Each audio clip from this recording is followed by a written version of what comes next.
Some of America's most exclusive schools face a fresh review of how race is used in college admissions. One estimate shows more than 43% of incoming students at Ivy League schools were minorities in 2015. That's up from 37% in 2010. The Trump administration is now investigating a series of complaints against Harvard, claiming it puts Asian American students at a disadvantage. In an interview you'll see only on CBS This Morning, Tony Dokoupil spoke to an Ivy League president who says race should indeed be part of the admissions process. Tony, good morning. Good morning. Earlier this year, documents revealed Princeton admission officers discussing race and ethnicity of potential students in stark, sometimes uncomfortable terms. Princeton president says it's a controversial process to be sure, but he also says a race-conscious approach is necessary. If we wanted to, we could take students who had only perfect GPAs and only perfect board scores and fill a class with them. Princeton President Chris Eisgruber will soon welcome a new freshman class, packed with some of the best students in America.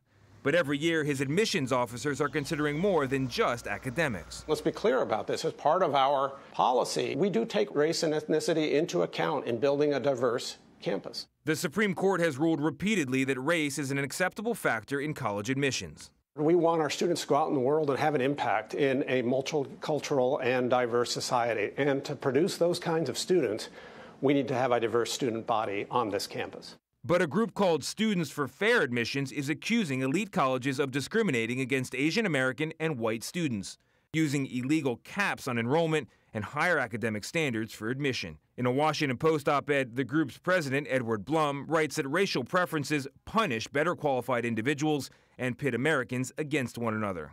I had a 2230 in SAT, not a perfect score, but still not bad. I had a perfect score in the ACT, as well as a 4.67 GPA, I believe. In 2012, Michael Wang applied to almost every Ivy League school, but was only accepted to one. Had I been African American or Latino, I might have gone to more schools. I'm not even sure myself. In 2015, federal civil rights investigators reported no evidence that Princeton University used separate admissions processes, reviews, or tracks by race. But according to documents released this spring, admissions officers did discuss applicants in racial terms. No cultural flavor, reads one review of an Hispanic applicant. Very few African Americans with verbal scores like this, reads another.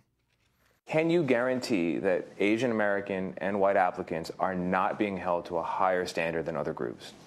Yes, I can guarantee that all of our students are held to an equal standard. It's tough to get into Princeton, and it's tough to get into our other Ivy colleges, regardless of what group you're from, but everybody gets a fair shake. Harvard also stands by its policy to consider race to enroll a diverse class of students. In a statement to CBS News, the university told us Harvard's admissions process considers each applicant as a whole person, and we review many factors consistent with the legal standards established by the U.S. Supreme Court. Vlad? Tony, thank you.